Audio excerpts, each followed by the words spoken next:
የዓለም ጉሮሮ በኢራን እጅ ላይ ወድቋል። አሜሪካን ያስደነገጠው የሲአይኤ ሚስጥራዊ ሪፖርት ምን ይመስላል? የአሜሪካ የስለላ ተቋማት ባወጡት አዲስ ሪፖርት ኢራን የዓለም ነዳጅ የደም ስር የሆነውን የሆርሙዝ ሰርጥን በቀላሉ እንደማትለቅ አስጠንቅቀዋል። ይህም በፕሬዝዳንት ትራምፕ አስተዳደር ላይ ከፍተኛ ጫናን ፈጥሯል።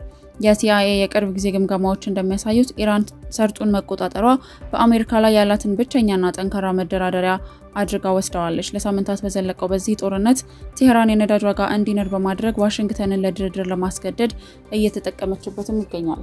ፕሬዚዳንት ትራምፕ በበኩላቸው በሶሻል ሚዲያ ገጻቸው ባስተላለፉት መልእክት በጥቂት ጊዜ ውስጥ ሆርሙዝ ሰርጥን በቀላሉ መክፈት፣ ነዳጁን መውሰድና ትርፋማ መሆን እንችላለን ሲሉ ሁኔታውን አቃለውታል።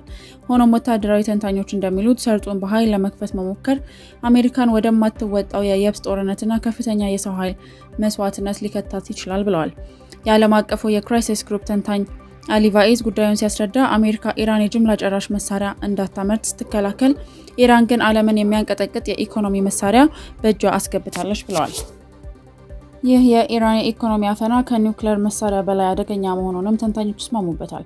ትራምፕ ሰርጡን ለመክፈት የኔቶ አጋሮች ግንባር ቀደም እንዲሆኑ ቢጠይቁም እስካሁን ግን ሰርጡ እንደተዘጋ ነው። ይህ የኢነርጂ ጦርነት የዓለምን ኢኮኖሚ ወዴት እንደሚያመራው በሂደት የምናየው ይሆናል።